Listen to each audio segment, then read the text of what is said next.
Ok, c'est Hachem que le limoud sera pour la Refouach Shlema. D'abord, pour qu'il soit l'Ilou Nishmat, Ravi Mori, Meir Ben Yaakov, Areni Kaparat Mishkavo, et qu'il soit pour la vie Ben Haïm, qu'il soit Refouach Shlema, de mon cher cousin Shmuel Eliyahu Ben Suzi Sarah et du Yeled Nathan Yosef Ben Yudit. שהקדוש ברוך הוא ישלח להם רפואה שלמה, יאריך ימיהם בטוב ושנותיהם בנעימים, אמן. On est dans le paradis Tzrak, Mahamar Kaf. Bon, c'est un Mahamar profond, long, et très original. Si je devais l'introduire un peu, je devrais dire que le chauffard, il a une histoire. Il y a le chauffard de Yitzhak. Comme on le sait, on mazkirim et c'est Berosh Hashanah. Il y a le chauffard de Matan Torah. Le chauffard au Fa'ata. Et il y a le chauffard Agadol, le chauffard du Mashiach. Et bizarrement, entre tout ça, il y a un chauffard qui s'appelle le chauffard de Rosh Hashanah.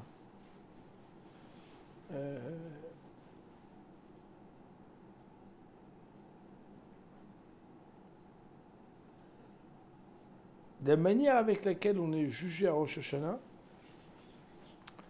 dépend de cette mitzvah de chauffard.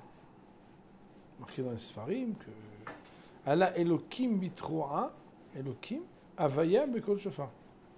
Marqué, le Ramchal en parle clairement, c'est marqué aussi ailleurs, que Allah Elokim bitroa, Shem de Din, c'est bitroa, Shem bekol chauffard. Avaya, Rachamim, c'est bekol chauffard.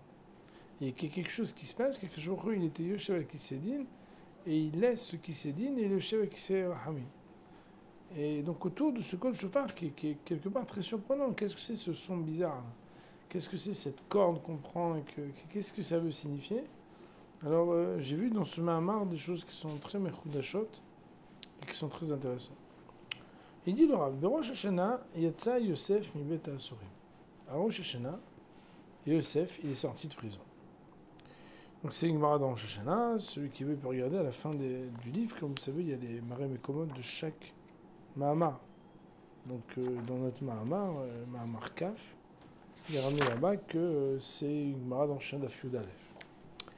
Velemedi manu davar zemismichud hapesukim. Et ça on apprend de la juxtaposition des versets, l'un à côté de l'autre.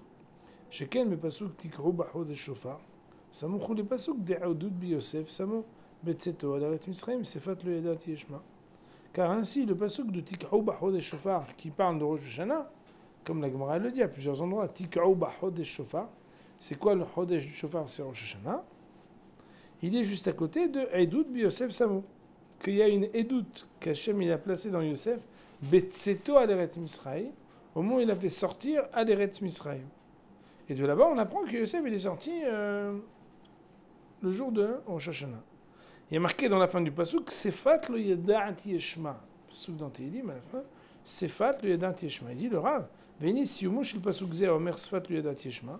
Voilà que la fin de ce pasuk qui dit Sefat lo yada'at yeshma, la langue je ne savais pas l'entendre. Eh bien, nitparesh lanu medivra ramim. Donc ça c'est un autre Hazal qui est ailleurs, qui est dans Sota d'Aflamedva, que inyano limud aleshonot chez Yosef l'ifnim malchuto mitzrayim. C'est que Yosef, avant de rentrer en Égypte, il a pris l'école. Il y a un LEA, c'est langue étrangère. Donc il y a LEA, donc il y avait à l'époque il y avait un truc avec 2 langues. Et à l'université, et lui il apprend 70 langues avant de rentrer en Égypte. Donc Sefat lo yada'at yeshma, il est passé par un apprentissage de ces 70 léchons. Il dit le Rav, donc on voit qu'il y a 3 choses différentes. Il y a Yosef Yatsa mi bet ha'asurim, que c'était à Rosh Hashanah, et que, enfin, ou 2 choses en tout cas, c'est qu'il y a aussi dans ces mêmes psukim le fait que Yosef il a appris les 70 langues.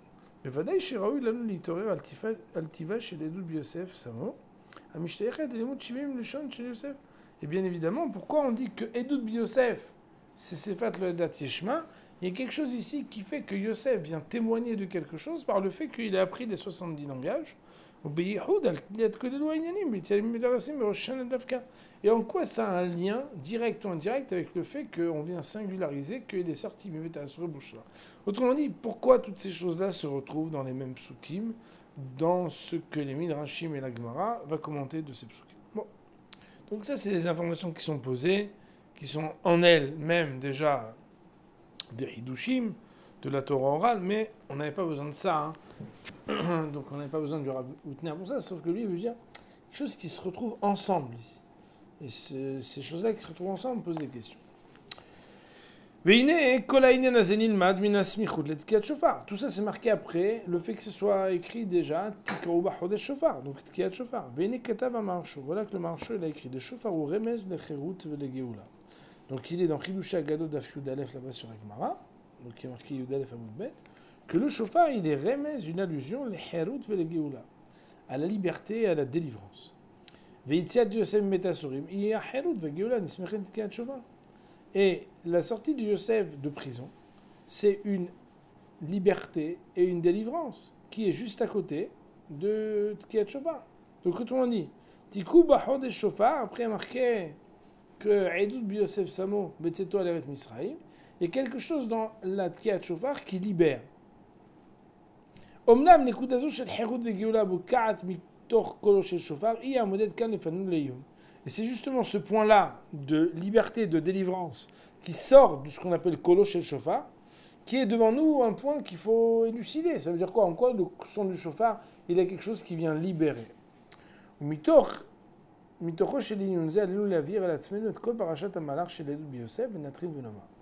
il va falloir qu'on comprenne aussi qu'est-ce que ça veut dire Edoud Yosef. Qu'est-ce que Yosef il vient témoigner ici? De quel témoignage on vient parler? Mais Kitso. Pour l'instant, rien n'est compréhensible. Et nous commençons. Alors, il dit, le Rav, comme vous savez, c'est toujours son mahalach à lui, il pose des questions, et puis après, on part ailleurs totalement. Aucun rapport mamesh, enfin, aucun rapport. Sauf pour celui qui sait où il va. Nous, on ne sait pas encore où on va. Shne kolot em asher alem medubar parashat Matan Torah. Il y a deux voix qui sont mentionnées à Matan Torah. Kol adiberot et kol shofar. La voix des paroles, donc des aseret adiberot, donc Anochi, etc., Vekol HaShofar. Il le livre à Ramban, si ce n'était les paroles du Ramban qui viennent nous éclairer, on n'aurait jamais imaginé évaluer et comparer la voix du Shofar avec la voix des Diberot. אבל מדברי הרמב"ם אנו רואים כי שני קולות הללו נבחנים הם גם מבחינה של צד השווה וגם מבחינה של לא ערה. Mais dans le Ramban, on va voir qu'il y a des points communs à ces deux colottes et des points qui font la différence. Dans le langage donc, de l'Agma, comme vous savez, vous êtes des lames d'anime, Tzad HaShaveh, il y a lo reizeh kereizeh ou lo areizeh kereizeh, Tzad HaShaveh Shabbat. Sheken Harav Omer ve Parashat Va'etchanan, car voilà que le Rav, ici on parle du Ramban, il dit dans Parashat Va'etchanan que Pasuk Kol Gadol Velo Yasaf, sur le pasuk Kol Gadol Velo Yasaf, qui est pasuk Mavdi Ben Shta Kolot Alalu. Il y a une différence entre les deux kolotes, le kol des Diberot et le kol du Shofar. Avabi Shishne même kolot Sinaï. Les deux, c'est des voix qu'on appelle les voix du Sinaï. Dioto a kol chez la Diberot, car la parole qui est la parole de Aseret Adiberot, cette voix-là, Bou Omer Velo Yasaf, là-bas il est marqué Lo Yasaf, il n'y a pas de rajout. C'est quoi? Daïnou Kol Olech Beshivion. C'est une voix continue. On pourrait dire une voix qui a la même intensité. Alors que le kol hashofar, qu'est-ce qui a marqué? Kol hashofar olech vechazek. Donc il y a kol chez Lo Yasaf, donc ça c'est les kol adiberot, et il y a kol hashofar olech vechazek. Donc il y a une voix qui va en grandissant, qui va en ajoutant. Adkan dvarav chez la Ramban. Donc le Ramban il vient juste nous signifier a priori qu'au niveau acoustique, a priori, donc il y a une voix qui fait que rajouter, c'est le shofar, et il y a une voix qui reste la même, c'est le kol adiberot. Libo shel kol echad she'amdan nishmato alar Sinaï, le cœur de tout un chacun qui s'était trouvé au Sinaï, mista'er bekirbo likrat ma she'u shel tfisa betivian shel hashivyan hazeh ve'it'azikut bo. Bien évidemment, on peut dire, il est tremblant à l'intérieur. Le cœur de chacun qui était au Sinaï, donc dont l'âme était au Sinaï, d'essayer de saisir quelque chose, de qu'est-ce que ça veut dire cette comparaison, ou bien donc du shivion, de la voix continue d'Iberot et de la voix de Olech Vehazek du Kol Shofar. Donc on compare deux colottes et chacun il veut dire maintenant on était là, Mazé Omer. Pourquoi il y a le Kol d'Iberot c'est Kol Shelo Yassaf alors que le Kol Shofar c'est Olech Vehazek. Il dit le Rav, mais Kor Motsa Shel Tefisat Masheu Banidon, pour pouvoir avoir, on va dire, la référence de laquelle va pouvoir sortir quelque chose de ce qui peut se saisir dans ce sujet, Nimtsa ou Beotodin, se retrouve dans une halakha que tout le monde connaît, qui est chez Kavod HaTorah Mechayev Otanu Lecha le Kavod le Zaken Sheshachah Talmudo. Il y a une halakha qui dit que un Zaken qui a oublié toute sa Torah, alors on doit le respecter. Donc c'est une Gemara dans Brachot, elle est ramenée ici. Donc c'est qu'on doit donner du kavod à un zaken, à un ancien, chez Shachar Talmudo. Je suis désolé, j'ai besoin d'un verre d'eau, Mechila. Je me sens... Excusez-moi, je vais le servir, c'est bon, juste... Il dit le Rav, Bechovazu shel halukat kavod, nishneti alacha shel koach harshama shebatorah. Il y a un truc très spécial, c'est que... Merci beaucoup, excuse-moi. C'est que l'obligation...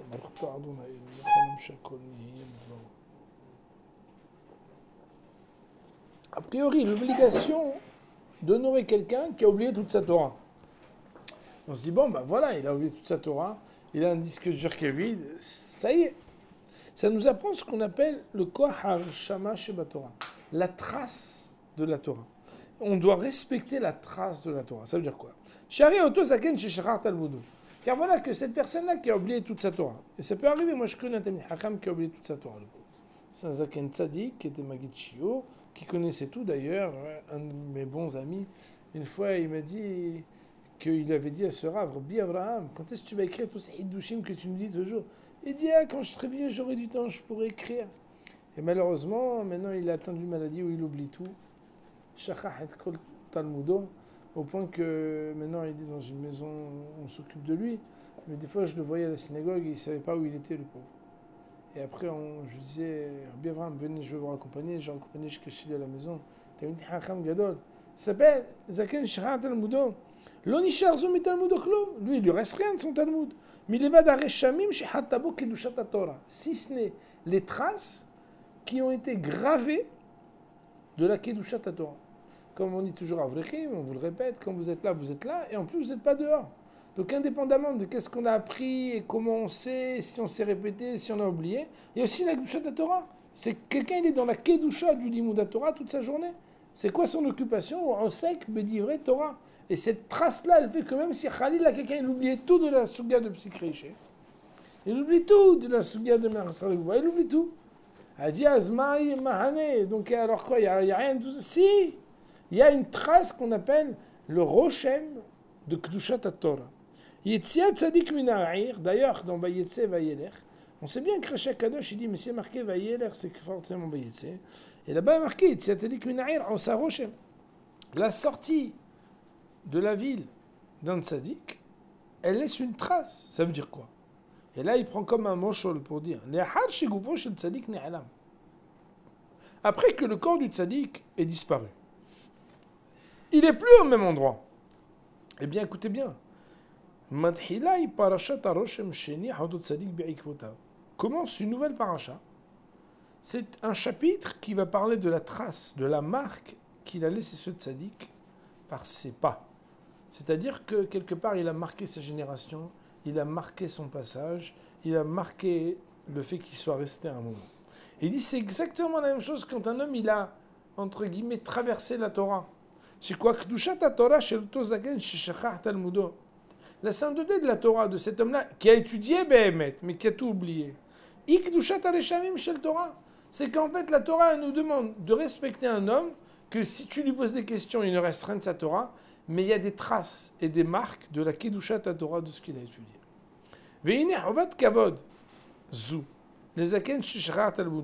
Et voilà que l'obligation de Kavod, pour cet ancien qui a tout oublié, d'où on l'apprend? Ben on l'apprend d'où? Mina Uvda, Shegam Ashivre Luchot Munarim Ba'aron. C'est que non seulement les Luchot Sheniot sont dans le Aaron, mais aussi les débris des premières Luchot étaient posés dans le Aaron HaKodesh. Ça veut dire quoi? Otam Ashivre Luchot. C'est quoi des Shivre Luchot Rabotai? Il dit le Rav, Em Bedugmat, Azaken Sheshachar Talmudo. Si on apprend de lui, c'est parce que ça ressemble à un Zaken qui a oublié ce Talmud. C'est quoi? Parce que Rabotai, les lettres, elles sont là-bas, elles sont pas là-bas. Sheken Gufo Otiot Parhumem. Comme l'Akbara, elle dit, le Midrash dit, c'est que les Otiot des Shivre Luchot, avant que Moshe Rabbeinu ne brise les premières Luchot, il y a marqué Otiot Parhu Ba'avir. Les lettres se sont envolées. Ça ressemble à quoi? Ça ressemble à quelqu'un qui était le contenant de la Torah et dont les lettres se sont envolées. Shachar Talmudo. Veloni Sharba Mena Kedushat Hareshem. Il restait quoi là-bas? Un peu la trace de la gravure. Les Hari Yitziat Tzadik Mina'ir, comme les lettres qui sont parties des Luchot, comme le Tzadik qui a quitté la ville. Et bien de la même manière, un Zaken chez Shachar Talmudo. Il dit de là, alors, mais Roï Manu Misé, qui est la liout Knesset Israël, Ne'elechet il gavé Madrigatan chez Luchot Arishonot, qui est Zaken chez Shachar Talmudo. Maintenant, regardez, on fait une rétrospective et on fait un zoom arrière. Au lieu de regarder que le Zaken chez Shachar Talmudo, on va regarder Knesset Israël par rapport au Luchot Arishonot. C'est quoi? C'est que par rapport au Luchot Rishonot, le Am Israël, Beluchot Sheniot, il est Kezaken chez Shachar Talmudo. Beofen, de manière à ce que des Madrigat Luchot Rishonot, quand tu reçois les deuxièmes tables, Nimtzet Iatora Etzlenu, Begoufa, ou Be'ena, ou Be'etzem Atzmuda. Tu as reçu des lettres. Il y a marqué Anochi Hashem Elokecha dans les deuxièmes Luchot. Tout est clair. Les Diberot sont écrites. Et pas exactement, mais presque exactement de la même manière. Aval Bemadrigat Luchot Rishonot. Mais par rapport au niveau des premières Luchot, étant donné que les premières Luchot, Otiot Parhu Ba'avir, et qui a chivré Luchot Amunahim Ba'arod, mais qui reste quand même une Kedusha, c'est comme si la Torah qui est maintenant chez nous présente, elle a une double dimension. La première dimension, c'est la Torah telle qu'elle est écrite, limpide et claire dans les deuxièmes Luchot, mais de manière relative, Yahassit, par rapport à la Torah qui était dans les premières Luchot, elle n'est qu'une trace d'une gravure laissée de ce qu'était la Torah dans son Gilouï, dans les premières Luchot. Exactement comme si on avait une bhina de Torah, une dimension de Torah, qui s'appelle Zaken, chez Shachar Talmudo, par rapport aux premières Luchot. Alors il dit le Rav, ואומנם, לאחר שמצאנו את המהלך הזה בראשיתו של מתן תורה, si באמת on voit que à l'origine de Matan Torah, il y a ce malach avec cette double dimension. La dimension qui s'appelle les Luchot Rishonot, qui s'appelle Shivle Luchot Amunahim Ba'aron, et les deuxièmes Luchot qui sont les Luchot que nous avons reçus. Asher Alken, dans les deuxièmes Luchot, on a Gufo Ve'atzmuto Shel Adibur, on a les Otiot, on a une Torah qui n'est pas besoin de traces, mais une vraie Torah claire, alors que Be'yahassit, par rapport relativement aux premières Luchot, alors qu'on n'a que Shivle Luchot Amunahim Ba'aron. Et on a comme Zaken Shachar Talmudo. Et dit, si c'était comme ça depuis le début de Matan Torah, on va continuer à regarder en prenant ce trait-là, cette direction-là, dans l'histoire des générations et dans son déroulement, chez le Metziut Torah Israël, de la réalité de la présence de la Torah dans l'Am Israël. Autrement dit, depuis Matan Torah, Raboda, il s'est passé quelques siècles de Torah. Il dit, que chaque pas d'oubli de la Torah, d'une génération à une autre, comme on le sait, on n'est pas au niveau des Tanaïm, qui eux-mêmes n'étaient peut-être pas au niveau des Nevi'im, etc., etc. On n'est pas au niveau des Rishonim, qui eux-mêmes, etc. Alors il dit, mitaperet mitziut la Torah, il y a comme un retournement de la Torah, migufa shel Torah reshimata. C'est que la Torah qui était écrite quelque part, elle devient une trace. V'yotze la lumisée. Donc il ressort à Botaï, qui mitziut la Torah beyadenu, que si on parle par exemple d'une génération qui s'appelle la génération N, N c'est la génération, il y a N-1, c'est la génération d'avant. Et il y a N-2, c'est la génération 2 avant. Alors il dit, on pourrait dire que quand on parle d'une génération de Torah, il y a deux choses qu'on a. Il y a Gufa shel Torah bemadrigata doranidon. Il y a la Torah qu'on a dans notre génération, la Torah elle-même écrite et parlée, claire et saisie, qui s'appelle Gufa shel Torah. Et il y a encore autre chose, c'est quoi? Rishuma shel Torah bemadrigat koladorot. Il y a N-1, N-2, N-3, etc. Mina Mahamad shel madrigot luchot arishonot, qui est une trace depuis le Hod Arishonot, Ad Mahamat Shel Ador Aharon Shel Ifnei Ador Anidon, jusqu'à N-1. Tout ça, c'est un globe, on va dire c'est global. Depuis le Hod Rishonot jusqu'à la génération qui nous précède, il y a une trace qu'on ne maîtrise pas de tout ce qu'on aurait pu oublier. Ça s'appelle un Rochem. Et il y a ce que nous, maintenant on est là et on parle et on étudie et on comprend. Et ça, c'est la Torah qui est palpable. C'est comme si dans chaque génération, il y avait quelque chose qui s'appelle un peu une prinat l'urot shniot, ou en tout cas un zaken chez lo shachar talmudo. Et il y a l'urot rishonot, c'est la prinat de zaken shachar talmudo. Il y a une gdusha, il y a un rochem, mais il n'y a pas une Torah qui est saisissable aussi clairement. Il dit le Rav, venimtsa il faut. Il se retrouve alors donc des béchash quand on regarde la fin des temps. Donc, on évolue, on avance dans les générations, on avance. Alors, il dit, il y a marqué que tout ce qu'on aura oublié de la Torah, à la fin des temps, ça va nous être rappelé et on ne va plus oublier. Comment on va réussir à faire que quelqu'un, il a oublié et va se rappeler? Ben, comment il va faire? Comment on fait, par exemple, quand on a oublié une souga? On regarde les notes. Maintenant, il y a des notes qui sont claires. Et il y a des notes, c'est des traces. Moi, des fois, par exemple, je suis peiné quand je regarde et je vois que je n'ai pas assez expliqué quand j'avais écrit et que j'essaie, soi-disant, de m'aider de mes notes. Et c'est des traces. Alors, il dit, faire revivre des traces, un peu comme décrypter des manuscrits dont on voit presque plus les lettres, c'est ça qui va se passer à la fin des temps. C'est que tout ce qui est oublié va ressusciter, comme la réminiscence, la résurrection des lettres. Kenoma. De la même manière que c'est quoi oublier la Torah? C'est transformer les lettres de la Torah elles-mêmes en une trace. C'est quoi? C'est faire en sorte que... Ah ouais, alors quand tu parles... Ah, ça me rappelle quelque chose. Ça rappelle quoi? Tu l'as pas dans ta main, donc tu vois pas les lettres. Donc c'est quoi? C'est comme une trace. C'est comme quelque chose qui est un réchimou. C'est une... Alors de la même manière qu'Emochen et Idargisa, de la même manière dans l'autre sens. Torah ramener, restituer la Torah qui a été oubliée à celui qui l'avait oubliée de manière claire et limpide. C'est transformer ce qui était la trace de quelque chose en la chose elle-même. Imaginez-vous par exemple quelqu'un qui arrive à reprendre des manuscrits où tu vois plus les lettres, et avec un super logiciel ou un super scanner, il vient, et il arrive à retracer, et alors que toi tu amènes un document où il y a presque que des petites traces, tu vois rien, et lui il déduit toutes les lettres, il te ressort un document limpide et extraordinaire. C'est ça qui va se passer à la fin des temps par rapport à toute la trace de toute la Torah qui aura eu lieu dans ce Gilui depuis Luchot Rishonot et jusqu'à notre génération. Il dit le Rav, Vekananu Magi'im, le Koho Amakif chez la Shofar, Bemeura'otea ou Bedivre Yamea chez le Knesset Israël Be'olama. Et c'est là qu'on va commencer à goûter, mon Révérend Boutaï, à la force qui est makif, ça veut dire qu'elle a quelque chose d'englobante, d'entourante du shofar dans l'évolution des jours et des événements et de l'histoire de Knesset Israël dans son monde. C'est-à-dire que maintenant, on va regarder avec d'autres lunettes encore toute l'histoire de Ham Israël. C'est quoi? Il dit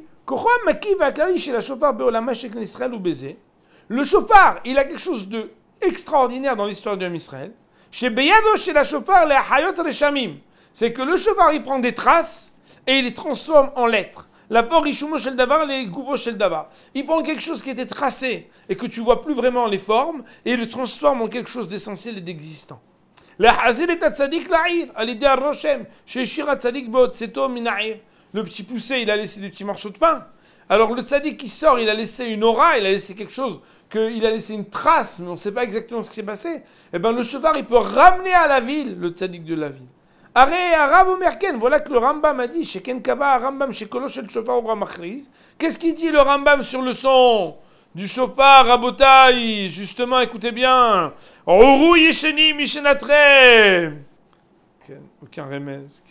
Réveillez-vous les endormis de votre sommeil, ceux qui sont ensommeillés, qui s'arrêtent avec le sommeil. Il dit le Rav, c'est quoi endormir quelqu'un? C'est prendre un corps qui est vivant, pleine action, etc. Et on l'endort. Comment on l'endort? On le fait qu'il y a une trace de vie. Par exemple, quelqu'un en shi'ur, s'il s'endort, on a l'impression qu'il est vivant. Mais est-ce que ça se voit qu'il est... Non, il y a une trace de vie. Kaniré, Zenira, même Bahoutz, qu'il est vivant. Mais en vraie vérité, celui qui est vivant, c'est pas la même chose. Il dit le Rav, le fait de s'éveiller et d'avoir les yeux ouverts chez l'anirdam, pour celui qui était endormi, c'est transformer ce qui était une trace de vie en quelque chose qui est vraiment vivant. Il y avait une trace de vie, on va donner un corps de vie. Ça, c'est quelque chose qui est fait par le chauffard. Ce paragraphe-là, sans être expliqué, incompréhensible. On dirait, se dit, mais attends, c'est de la Kabbalah. On veut comprendre. Où tu dis une chose pareille? Il dit, il aura bien sûr, il est nous mouchanim, les faret, et aklal, les pratav. On va expliquer maintenant dans les moindres détails tout ce qu'on a dit. Parce que ce paragraphe-là, Zayn, est très antipathique. C'est comme si on doit recevoir un hidouche et on ne sait pas d'où il vient. Alors il dit le Rav, je ne sais pas combien le temps nous permettra de le terminer, mais il dit le Rav, halito chez la shofar vet halato. Le shofar a une histoire, comme je vous l'ai dit tout à l'heure en introduction. Halito chez le shofar ou liot shofaro chez le Mashiach. L'avenir du shofar, c'est quoi? C'est de devenir le shofar du Mashiach.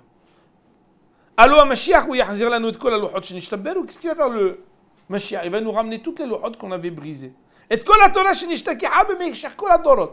Torah qu'on avait oubliée pendant toutes les générations, et toutes les forces de spiritualité, de sainteté, qui sont parties de nous, qui ont été mises cachées, qu'on n'arrive plus à retrouver, et qui étaient pourtant particulières, les Gabé Shikhazu, les Gabé Gnizazu, Israël, on a dit qu'on ressemblait à quoi? Le Ham Israël, par rapport à ce qu'il a perdu de sa sainteté qui était présente chez lui et qui n'en reste qu'une trace, il ressemble à un zaken chez Shachar Talmudo. Il dit le Rav, Kol ha-shefa hazeh shel ha-shichuach v'shel ha-nignaz matsuy beyadem b'tchuna shel roshen. Il reste une trace. Toujours il reste une trace. Mais on ne le voit pas. On sent qu'il y a quelque chose, mais on ne saisit pas. Hayat ha-reshem daïnu ha-pichat ha-reshem shel hiyut leguf ha-hiyut al yado shel ha-shofar ya'omedet litkayem. Le shofar de Mashiach, il va transformer ce qui était une trace en quelque chose qui est présent. Il dit Vezeo shofaro shel Mashiach. Zaharito shel shofar. Ça c'est le dernier shofar. Reshito shel shofar ou be'elo shel Yitzhak. Mais reprenons l'histoire du shofar, nous dit le Rav. Le premier shofar c'était quoi? Elo shel Yitzhak, le shofar du bouc d'Isaac. Ça veut dire quoi? De Yitzhak Avinu. Pirusho shel devar kacho. Écoutez bien, Rabotai, comme c'est puissant. C'est là où on commence à toucher au Yesod tout doucement. La volonté, c'est-à-dire le corps même de cette volonté, de cette pensée de Akedat Yitzhak, elle a été annulée, il n'a pas pu aller jusqu'au bout. Pourquoi? Chez la Mahamar, parce qu'il y a marqué qu'Akadosh Baruch Hu, il a envoyé l'ange qui lui a dit ne touche pas cet enfant, mais Rabotai, bizarrement, mais le mérite de cette ligature, ce srout, il est intègre, 100%, comme si Behemet, cette Akedat Yitzhak, elle avait eu lieu véritablement. Et tout, on le sait, c'est parce que la Torah, elle a dit quelque chose de clair là-dessus. La Torah, elle a dit, ça c'est Tahat Beno de Avraham. Et ça, c'est à la place du fils d'Avraham. Puisque la Torah, elle a dit, c'est Tahat, c'est que c'est à la place Mamash. Et d'où on le voit Behemet, que c'est vraiment comme si c'était à la place de son fils. Que c'est que dans les Midrashim, quand on dit que la cendre de ce bouc, elle est placée sous Kissé Kavod, comment on l'appelle? On l'appelle Efrosh Yitzhak, c'est comme ça que c'est marqué dans les Hazan. Veroim anomizé. Nous voyons de cela. C'est que la trace de sainteté, de la pensée de la ligature, de vouloir aller jusqu'au bout du maïsé, cette trace-là, qui est restée après la pensée, a été annulée. Mais cette trace-là, cette trace, qui était totalement a priori annulée, elle n'était plus là. Après, il n'y a plus rien. Il l'a tué, il n'a pas tué. Il a égorgé, il n'a pas égorgé. Mais cette trace de volonté d'avoir voulu, c'est cette trace-là qui a agi, qui a c'est que l'approchement du bouc qui a été fait par la trace de cette volonté d'aller ligaturer son fils, c'est elle elle va être évaluée par Akadosh Baruch Hu. Beoto Aerech shel Gufa Maïsa Akeda. Akadosh Baruch Hu, il va transformer que cette trace-là, elle est comme si Behemet, il avait ligaturé et tué son fils. Efrosh shel Aïl ou Efrosh shel Yitzhak. C'est ça qui a marqué que la cendre du bouc, c'est comme la cendre de Yitzhak. C'est là qu'on voit le summum de transformer une trace en quelque chose de vivant. Pour faire que ça puisse se transformer d'une trace en quelque chose qui va éclairer comme s'il avait vraiment fait. Il l'a fait, il l'a pas fait. Est-ce qu'il a voulu le faire? Oui. Il y en a une trace? Oui, il y a une marche à bas. Mais elle a été annulée, Oui, mais il y a quelque chose qui a transformé cette volonté d'aller jusqu'au bout du maïsé, qui n'est resté qu'une trace, en quelque chose de concret. Comme si Minadin ou, donc il est de cela juste, et il faut, donc, le début du shofar, c'est le début de cet endroit, de la transformation d'une volonté et d'une kedusha qui reste qu'une trace en quelque chose de concret. Et là, chez Yitzhak Banaav, le bouc d'Yitzhak, il a créé un principe, Binyanav, chez Bekol Bakom Shanuz Kukim la Hayot et Taroshem, que chaque fois qu'on a besoin de ressusciter une trace de ce qui a été perdu, ou la Haziro le Mekora Shel Mimenu Yatsa, pour le ramener de là où il a été perdu, de là où il est sorti, où la pech est Roshem Davar le Gouf Davar, et qu'on veut transformer quelque chose que on aurait voulu mais c'est pas sorti, on avait saisi mais qu'on a perdu, pour le transformer en quelque chose de concret qui est présent. Ça va être quelque chose qui va être grâce au shofar. Ils ont dit c'est que le shofar de Aïl va réveiller le mérite de la Akeda. C'est pas pour dire ouais mais c'est parce qu'en fait comme c'était un bouc, le bouc c'est important. Pas du tout. Et là chez jusqu'à kavana shnia, c'est qu'il y a une deuxième kavana ici, une deuxième intention. C'est que le fait d'avoir approché ce bouc,